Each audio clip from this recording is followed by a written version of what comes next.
ingin menetap tinggal di Singapura ya? Sebenarnya sih kalau dibilang mantep untuk selanjutnya tinggal di Singapura tuh kayaknya nggak, saat ini bukan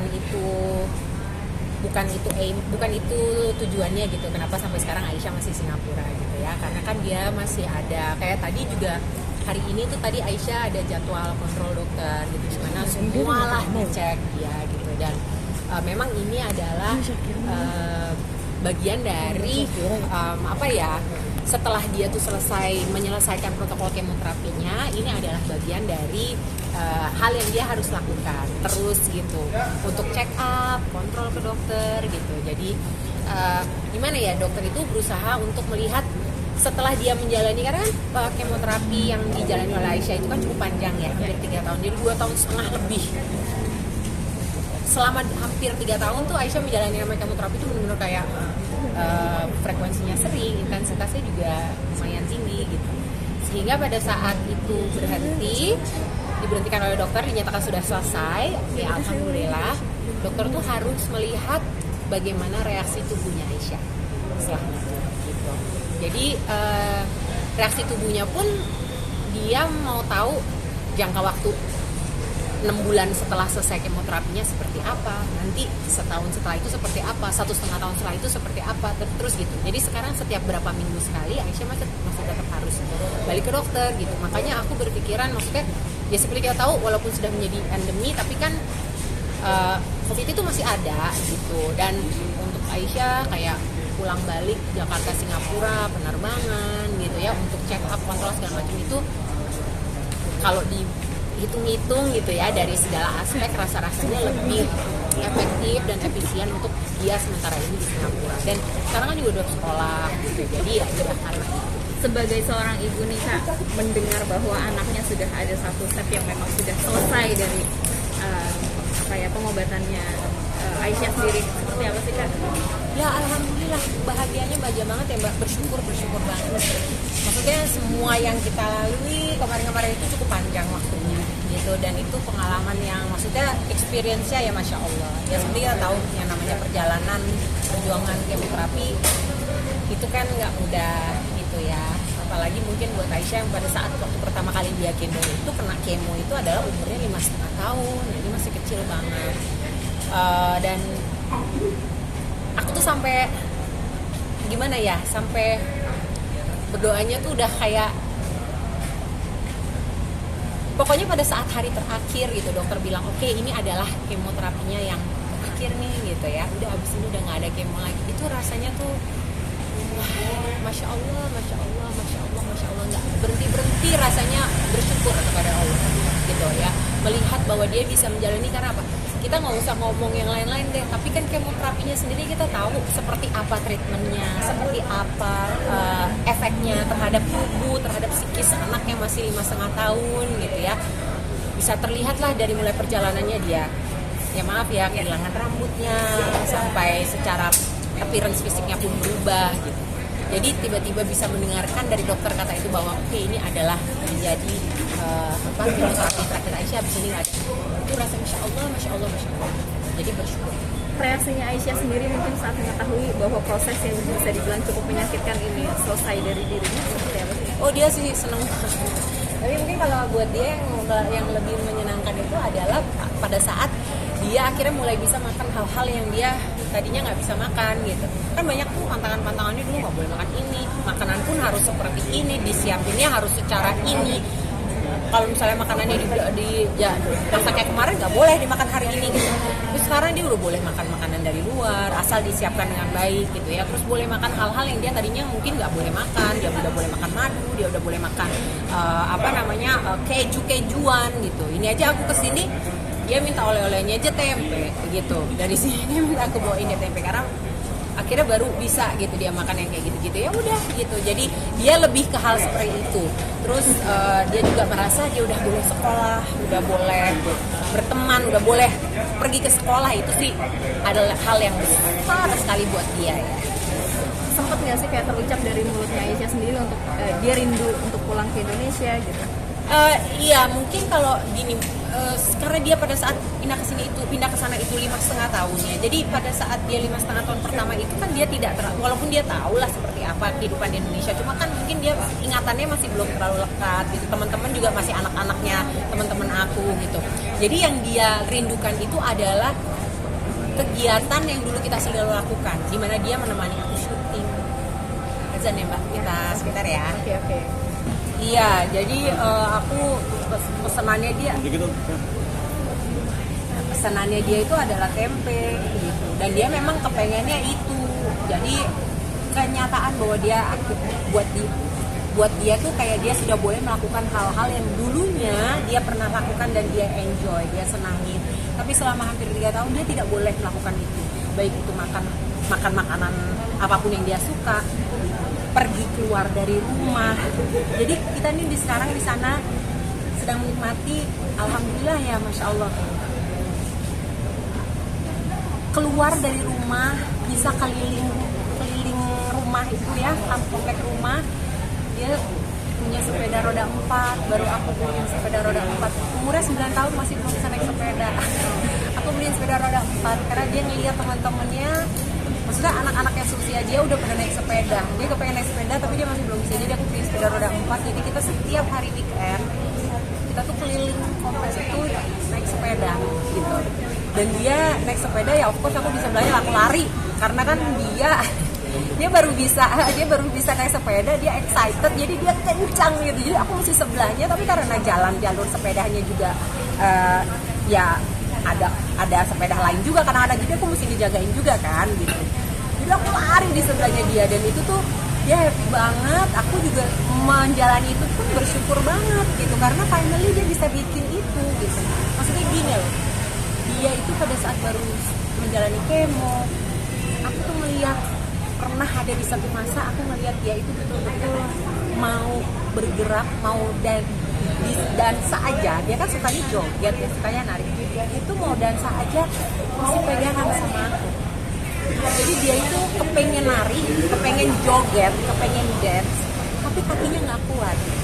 Jadi yang dulu kita lakukan adalah dia akan berdiri, aku akan pegang badannya dia akan taruh badannya itu, berat badannya di tangan aku, lalu dia akan joget dan aku akan tahan berat badannya dia. Karena dia kepengen dancing, putar lagu K-pop, putar lagu apa, dan dia akan joget-joget, putar dangdut, kadang-kadang dia akan joget-joget gitu.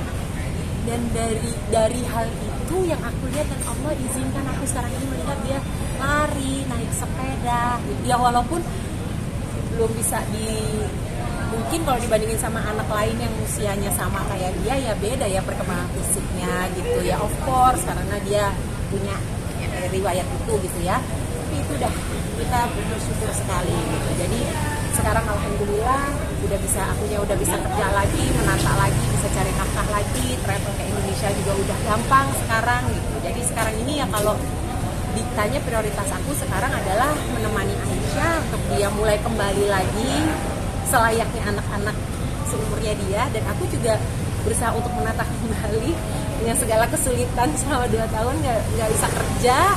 Sekarang alhamdulillah udah bisa pelan-pelan lagi kerja, jadi ya alhamdulillah nggak berhenti bersyukur. Kak Diana, kan kita sangat tahu dari dulu memang Aisyah adalah sosok anak yang sangat nice dengan siapapun gitu. Nah, hingga saat ini mungkin ada perkembangan mengenai sisi apa ya, kayak dari hatinya dia atau secara emosionalnya Aisyah sendiri seperti apa sih?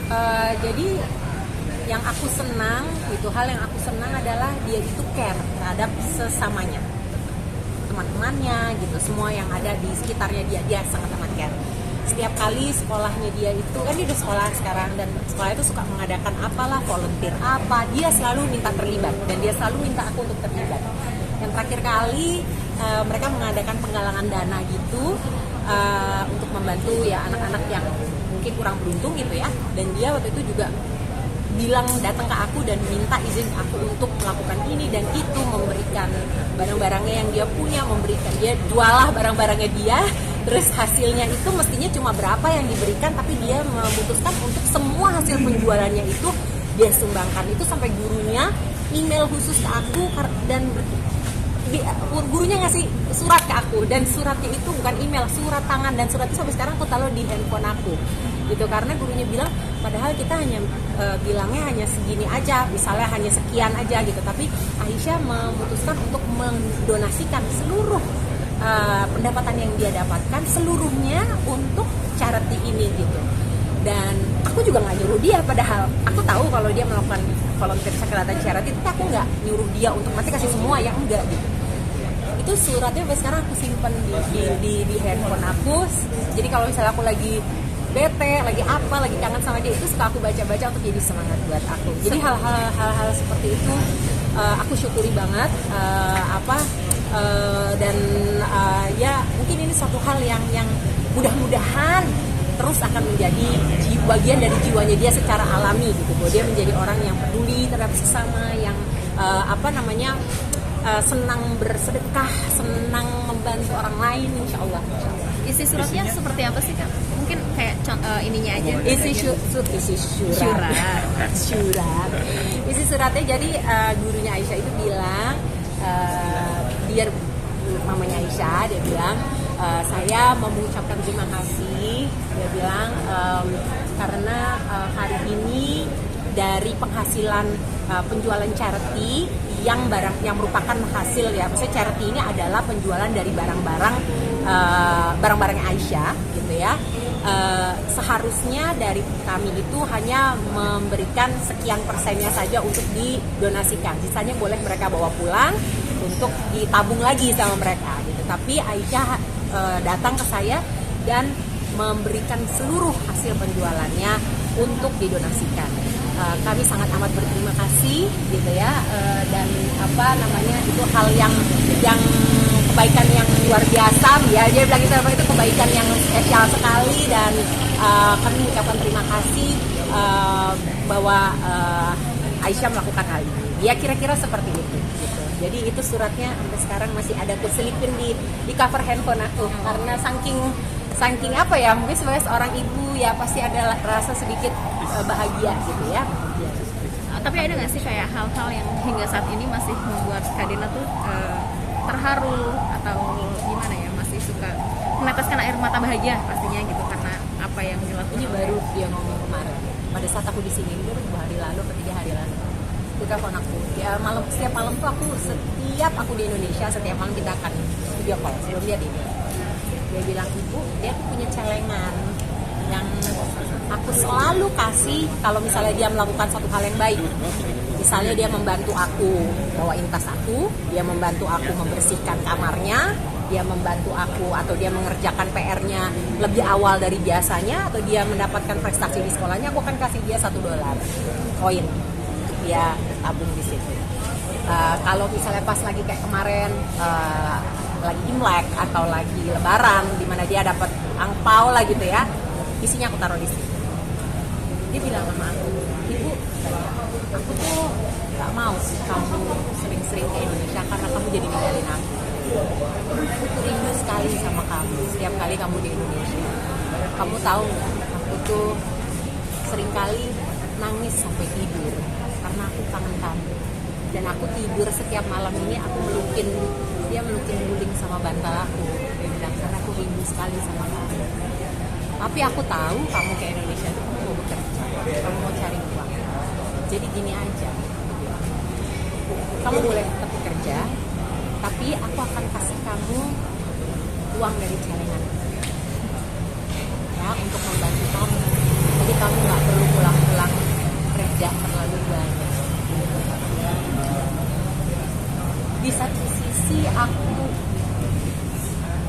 bersyukur diberikan anak yang murah hati ya, dia mau melakukan itu. Mungkin karena dianggapannya dia menganggap aku membutuhkan itu, padahal itu ada celengannya, dan uang di celengannya itu adalah hal yang dia banggakan terus. Setiap aku masukin duit $1 itu dia langsung tahu di kepalanya, oke, sekarang gue udah punya sekian $10 di dalam sini gitu.